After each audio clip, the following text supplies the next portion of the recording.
후회 없는 인생을 위하여 라는 제목을 올렸습니다.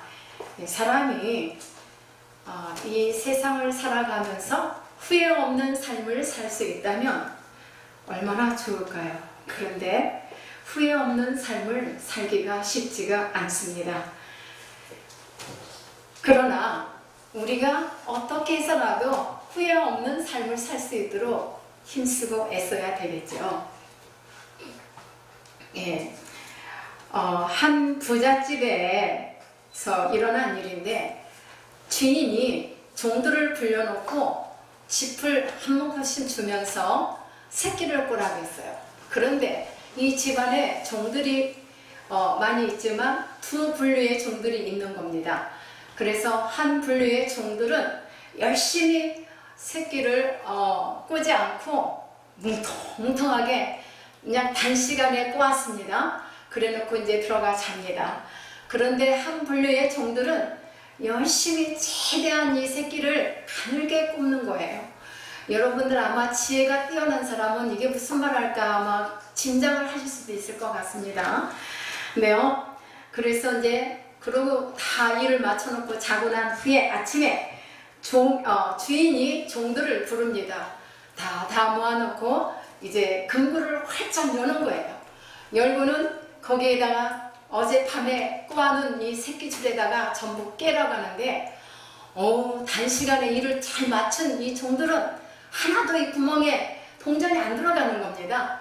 그런데 성실하게 힘을 다하여 힘들었지만 열심히 일한 이 종들은 그 새끼줄에다 동전을 열심히 집어넣어요. 그러니까 잘 들어가죠. 얼마나 곱게 잘 꽂는지. 여러분, 이 비유를 통해서 여러분들은 어떤 느낌이 드십니까? 참으로 나는 내가 일한 거에 대한 대가를 이렇게 많이 기대하지 못했지만 나도 모르게 주인이 그 인정함을 통하여 주인이 시키는 대로 성실함을 다하여 일을 하다 보니 재물의 복을 얻었다라는 그런 느낌을 우리에게 교훈을 주는 것 같습니다. 참으로 오늘 말씀을 통해서 우리가 모든 일에는 때가 있다는 것, 때가 있기 때문에 하나님이 오늘 나에게 주신 이 기회를 놓치지 말자는 게 저의 바람이고 우리 모두의 바람이 되기를 바랍니다. 안 된다는 교훈, 우리가 그 기회를 놓쳐서는 안 된다는 이런 것을 항상 염두에 두고 내게 주어진 그 어떤 일이든지 작은 일이든 큰 일이든 우리는 정성을 다하여 하나님 앞에 또한 우리의 가정이나 직장에서 일을 해야 될 줄 믿습니다. 그래서 하나님께 칭찬받는 성도, 그런 하나님께 인정받는 사람, 하나님이 보시기에도 합당한 사람, 그런 성도가 하나님의 영광을 드러낼 수 있지 않겠습니까? 우리 하나님께서 말씀하십니다. 너희는 무엇을 할 때, 특히 하나님을 섬길 때 어떻게 하라고 하셨죠? 너희는 마음을 다하고 또 무엇을 다해야 될까요? 뜻을 다해야 돼요. 뜻을 다하고 또 깊이 더 요구하십니다. 목숨을 다하여 그 다음에 성실히 믿음의 사람답게 일을 해야 된다는 것을 우리에게 말씀해 주셨어요. 오늘 말씀에 불성실하게 형식적으로만 하나님의 말씀을 따르다가 큰 피해를 입은 왕을 볼 수가 있는데요. 이 이야기를 보면은 선지자의 말, 하나님의 말씀을 대언하는 선지자의 말을 갖다가 장난삼아 신중하게 듣지 않고 행하다가 엄청난 그런 파국을 겪어야만 하는 그런 요아스 왕을 봅니다. 본문에 이스라엘의 위대한 선지자 이 엘리사가 지금 마지막 임종 직전에 있습니다. 그런 가운데 이스라엘 왕 요아스를 만나서 이제 그런 대화를 나누는 것이 오늘 열왕기하 13장 14절에서 20절에서 우리가 지금 방금 봤는데요. 이 말씀을 보니까 요아스 왕은 엘리사가 죽는 것이 아쉬워서 눈물을 흘리고 애통을 하고 있습니다. 요아스 왕은요, 지금까지 엘리사의 기도를 통해서 그의 왕위에 또 이 민족의, 이스라엘의 민족을 위해서 기도하는 그 선지자를 통해서 큰 도움을 얻었고 힘을 얻어서 이렇게 통치에 나아가고 있었습니다. 그래서 그런 엘리사가 지금 임종을 앞두고 있기 때문에 이 왕의 마음은 심히도 불안했고 마음이 찢어질 듯 아프고 애통해했습니다. 그러면서 이제 앞날에 대해서, 이스라엘의 앞날에 대해서 걱정과 염려를 하고 있는 것이죠. 그런 왕에게 엘리사가 활을 잡으라고 말을 하면서 왕의 손에 안차를 하겠죠. 안수를 해주는 거예요. 그리고는 뭐라고 합니까? 이제 왕에게 쏘라고 하는 거예요. 15절과 16절에 있죠. 17절에. 그래서 손으로 왕의 손을 안찰한 다음에 쏘시오라고 말했습니다. 그래서 요아스 왕은 시키는 대로 쏘았습니다. 동편을 향해서 쏘았습니다. 그 활은 힘차게 날아갔어요. 그리고 엘리사는 그 화살은 구원의 화살이기 때문에 앞으로 이스라엘을 공격하는 아람 군대를 이스라엘이 물리칠 수 있을 것이라고 예언을 해줍니다. 그리고 엘리사는 왕에게 다시 화살들을 통해서 끄집어내서 땅을 치라고 이제 말을 합니다.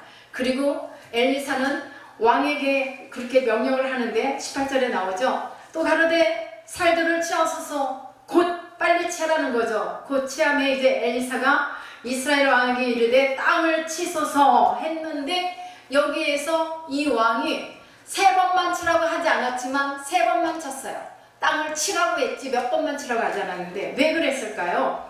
이 임종을 앞두고 엘리사가 너무 많이 들었나 갑자기 이렇게 어린아이들 같은 저는 장난을 이 왕에게 명령하고 있는 것인가 하는 그런 마음으로 받아들였겠지요. 그래서 동쪽으로 활을 쏘라 하지를 그렇게 했을 때 참으로 활을 잡아당겨서 땅바닥을 치라고 이렇게 하는 것이 이 모든 게 이 사람이 뭐야? 노망이 들은 거 아니야? 왜 동쪽을 향해서 활을 쏘라고 하고 또 땅바닥을 치라고 하는 거야? 막 이렇게 하니까 왕이 생각했을 때는 죽음 앞에서 노망이 들었나 보다라는 그런 생각을 합니다. 그러나 탁탁탁 3번을 치고 말았어요. 이 모습은 오늘날 우리들에게도 해당이 되는 것 같습니다. 주님께서 우리에게 내가 하기 힘든 것, 내가 하기 싫은 것, 내가 어려운 것을 주님은 말씀을 통하여 비추어 볼 때 그러나 너를 내려놓고 이렇게 하라 했을 때 과연 나는 이렇게 했는가 하는 것을 제가 말씀을 준비하면서 생각을 하게 됩니다. 주의종이 또한 강단에서 하나님의 말씀을 선포할 때에 듣는 성도들이 하나님의 말씀을 받아들여서 마음에 새겨서 그 말씀을 순종해야 되는데 또 그렇지 않는 경우도 있습니다. 그래서 오늘도 보니까 3번을 치고 그친지라 했어요. 이것은 어떤 의미를 말하냐면 무성의한 태도를 말해주고 있습니다. 그래서 엘리사가 죽어가면서 활을 바닥에 치라고 했으면 좀 성의껏 열심히 내가 왕일지라도 한번 좀 많이 이렇게 성실하게 했더라면 얼마나 좋았겠습니까? 그런데 엘리사가 화가 났어요. 그만 치라고 했을 때까지 쳤으면 좋았을 건데 민족과 이스라엘 민족과 왕을 위해서 왕의 곁에서 늘 기도해주고 하나님의 말씀을 대언했던 그 선지자가 죽어가면서 이 민족을 위해서 왕을 위해서 예언하는 이 선포하는 말씀을 왕은 가볍게 여겼던 것입니다. 그래서 이런 모습을 보면은요 모든 백성들에게도 다 누구나 갖고 있는 것, 그러나 우리가 이러한 일을 자주 범하면 우리에게 큰 파급이 이루는 그런 손해보는 일도 많이 겪을 것 같습니다. 이 모습을 보고 엘리사는 화가 났습니다. 좀 성의 있게 6번만이라도 쳤더라면 아람 군대를 완전히 이겨서 이제 이스라엘이 승리하려면 3번만 물리칠 수 있겠습니다 라고 화가 났어요. 자, 이 앞에서 보는 두 분류의 종들을 여러분 생각나시죠? 아무 설명도 하지 않은 주인이 그저 새끼만 꼬라고 집 다발만 줬어요.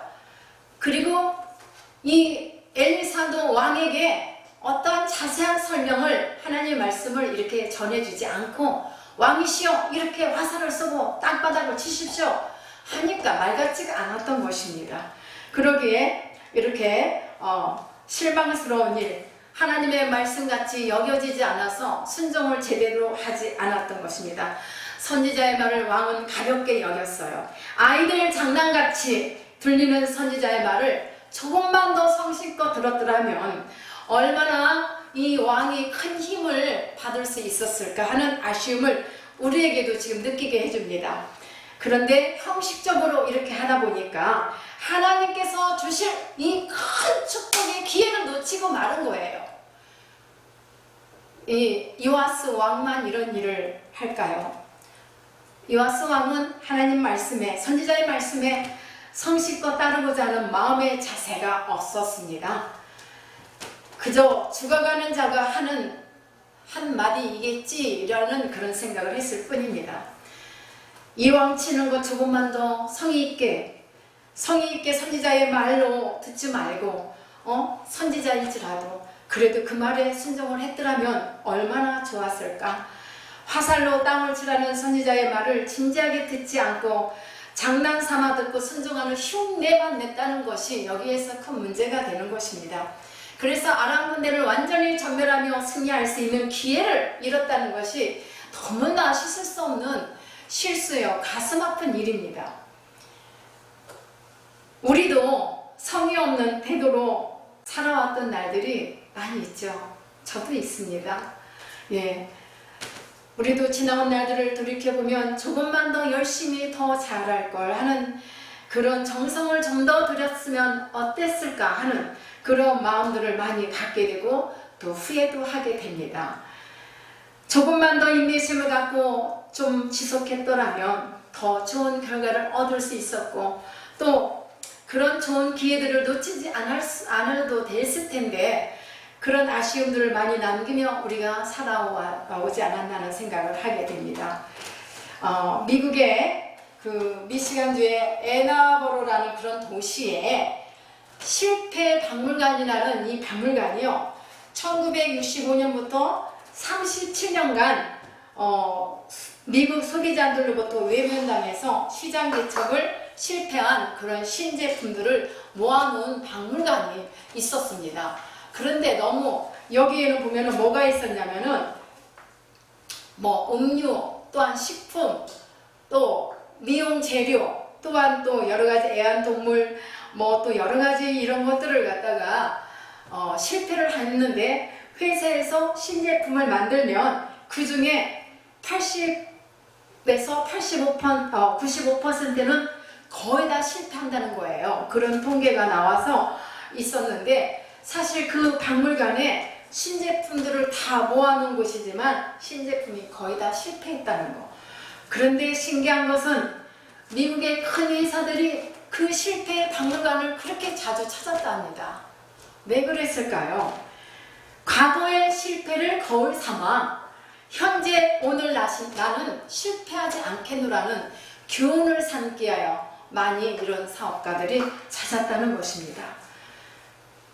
그런데 여러분, 이렇게 회사에서도 만들어낸 이런 제품들만 실패한 것이 아니라 우리들 사람들에게도 우리 개인의 인생도 살펴보면은 그 실패도 두 종류의 실패가 있어요. 어떤 거냐면 후회 없는 실패가 있고 또 후회가 막심한 실패가 있습니다. 열심히 했지만 참으로 열심히 일했지만 내 열심히 일한 만큼 다 열매를 거두지 못하는 경우도 있고 이러한 경우가 많이 있다는 것입니다.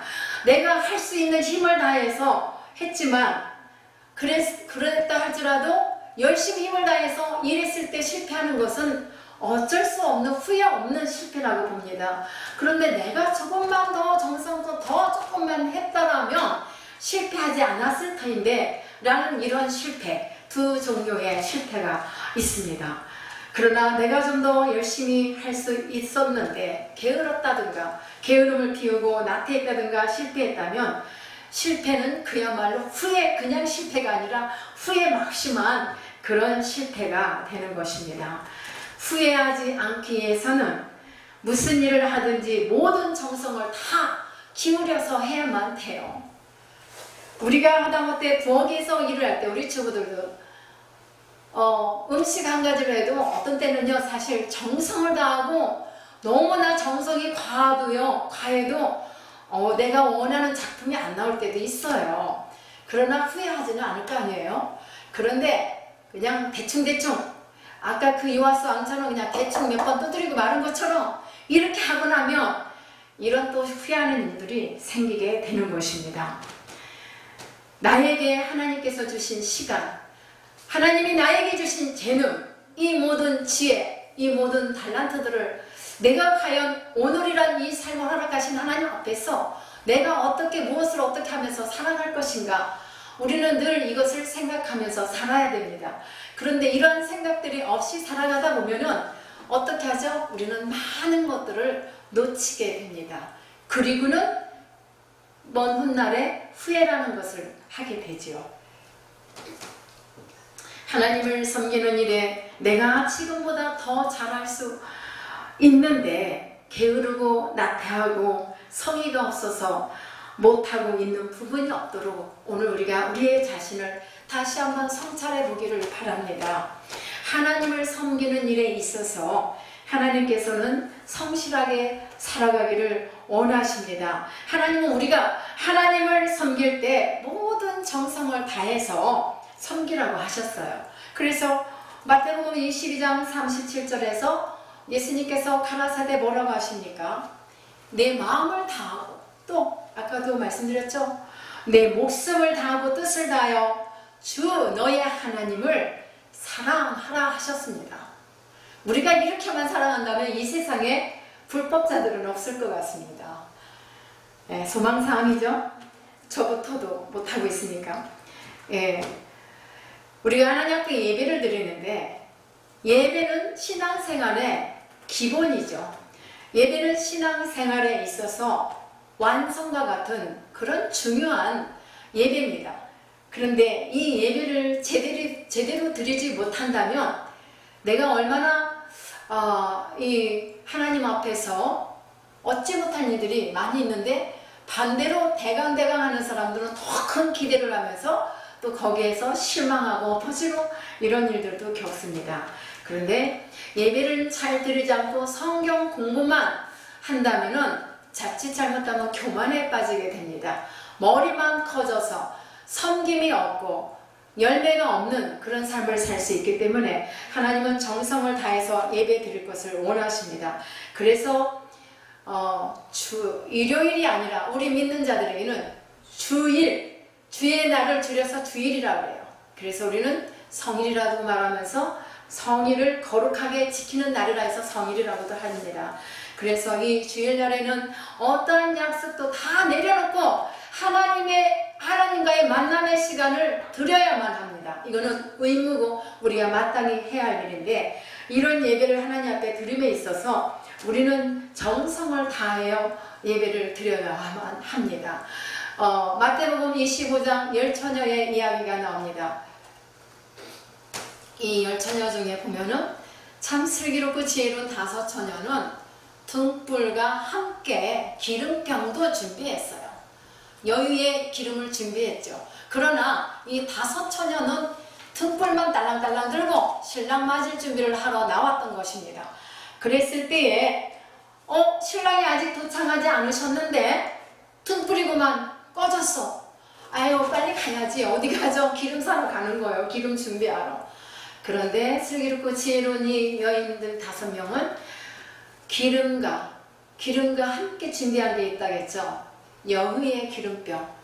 우리가 이런 신앙의 여유를 갖고 살아간다면 하나님이 이거 주세요 달라고 안 해도 하나님이 많은 것을, 우리의 필요를 그때마다 채워주실 줄 믿습니다. 자, 신랑이 늦게 오자 이 기름이 없는 처녀들은 그때야 기름을 준비하러 갑니다. 그런데 어떻게 됐죠? 공교롭게도 하필이면 간 사이에 우리 신랑이 오셨어요.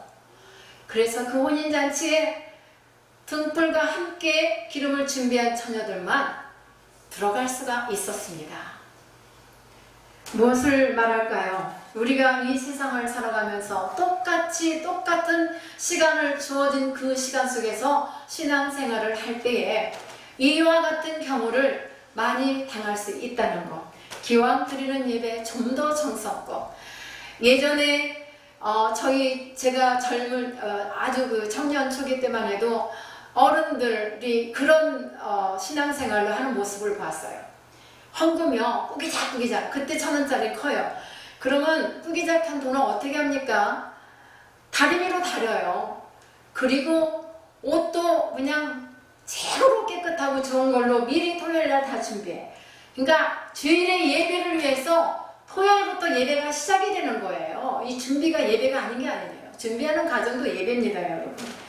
그래서 그 시간에 어떻게 해서라도 늦지 않고 일찍 가서 하나님께 드리려고 정성을 다해서 하는 그런 신앙생활을 우리 어른들이 이렇게 하셨단 말입니다. 그래서 그들은 그냥 그런데 참 신기하게도 어떤 성도들은 보면요, 어디를 갈 때는 최고로 뽐내고 멋지게 하고 가는데 왜 하나님 앞에 예배 들어올 때는 너무 그렇게 그냥 흐름한 옷들을 골라서 입고 오는지 그런 분도 있더라고요. 근데 오늘부터 우리는 최고로 멋진 모습으로 하나님 앞에, 하나님이 사치하라고 하시는 거 아닙니다. 우리는 하나님 앞에 우리의 몸도 마음가짐도 또 외모도 최고의 것을 드릴 수 있도록 하자는 거죠. 없는 것을 갖다 사치하라는 것이 아니라.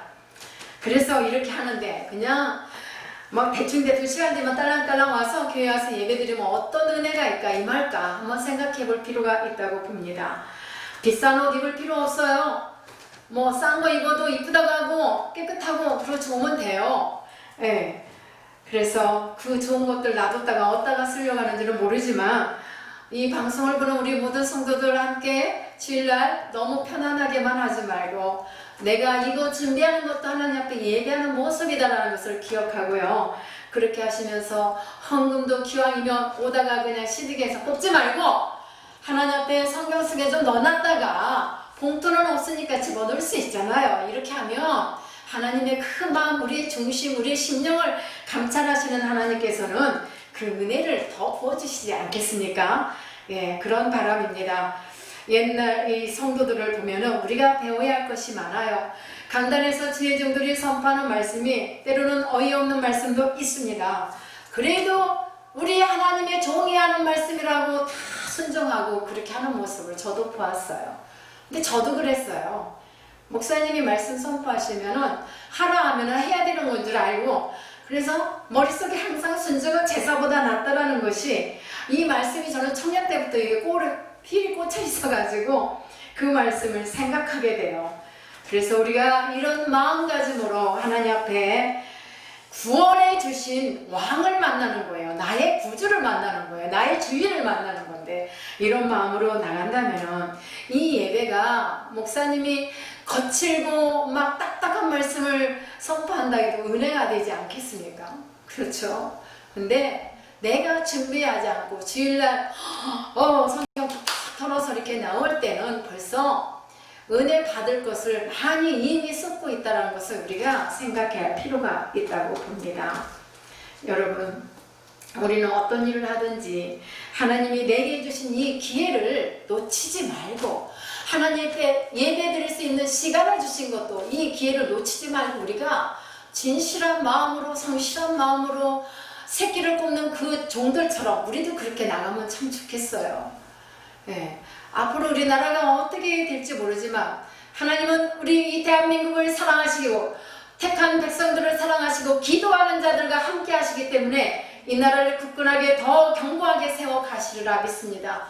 그래서 우리가 지하교회가 한국에 생긴다라는 말을 얼뜻 봤는데 하나님 그걸 막아주실 줄 믿습니다. 간절한 마음으로. 그래서 우리가 하나님께서 말씀하시기를 빌립보서 4장 8절에서 이런 말씀을 합니다. 정말로 형제들아, 무엇이든지 참되며 무엇이든지 경건하며 무엇이든지 옳으며 무엇이든지 정결하며 무엇이든지 사랑할 만하며 무엇이든지 칭찬할 만하며 무슨 덕이 있든지 무슨 기름이 있든지 이것들을 생각하라. 생각하고 행하라는 말이에요. 저는 이 말씀에 항상 제가 성경을 많이 보는 줄은 알아요. 그런데 어떤 말씀을 필에 꽂아갖고 다니다 보니까 기도하다가도 무엇이든지 참되며 무엇이든지 경고하고 진실하고 이런 말씀을 하게 되더라고요. 그래서 여러분, 우리가 무엇을 하든지 간에 작은 일, 큰 일이 없어요. 사실은 우리가 구별하는 거지만 모든 일을 행할 때 있어서 정성을 다하고 사람이 보기에도 흠모할 만하고 하나님이 보시기에 하나님의 신을 감동할 수 있는 그런 일들을 행한다면 새끼를 가늘게 꼬아서 생각지도 않았던 이 주인이 그 많은 돈을 얻게끔 상을 주시는 것처럼 우리 하나님께서는 공짜가 없기 때문에 반드시 후회 없는 삶을 살 수 있도록 도와주시리라 믿습니다. 사랑하는 여러분, 사회에서 신임을 받고 인정을 받는 사람이 누굽니까? 실력이 있는 사람이 아닙니까? 그런데 이 머리만 좋아서 머리만 팩팩팩 잘 돌아가서 실력이 좋은 게 아니라 그 안에 플러스로 성실이 항상 포함이 되어야 된다고 저는 생각합니다. 그래서 하나님이 내게 맡겨주신 어떤 일은 그저 성실함으로, 성실과 진실함으로 내가 좀 부족할지라도 그래도 성실함으로 일하는 자가 예쁘지 않아요? 성도도 그래요. 그 힘들고 어려워도 성실함 속에서 꾸준히 가는 성도를 보면 정말 귀하게 보입니다.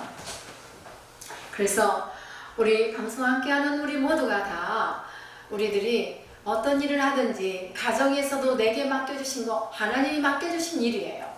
자녀를 맡겨주신 것도 나의 자녀가 아니지만 잠시 맡겨주신 자녀들 최선을 다해서 그들을 양육하며 돌봐야 될 의무가 있습니다. 교회 안에서도 하나님께서 직분을 주셨으며 그 직분을 잘 감당해서 우리는 영적인 실력을 갖추는 우리 모두가 되어야만 합니다. 이 실력이 없으면 내 안에 뭔가 아무것도 내놓을 만한 게 없으면 마귀도 보면요 우습게 여기고 그럼 먼저 쳐요. 그럼 어떻게 하죠? 휙 넘어져 가는 거죠. 그래서 우리는 항상 어떤 상황 속에서도 진실한 마음을 다하고 성실함을 다하여서 하나님이 보시는 것처럼 모든 일을 행할 때에 내 인생에 후회 없는 인생을 살지 않을까 하는 생각을 해봤습니다. 그렇습니다. 우리는 성실해야만 합니다.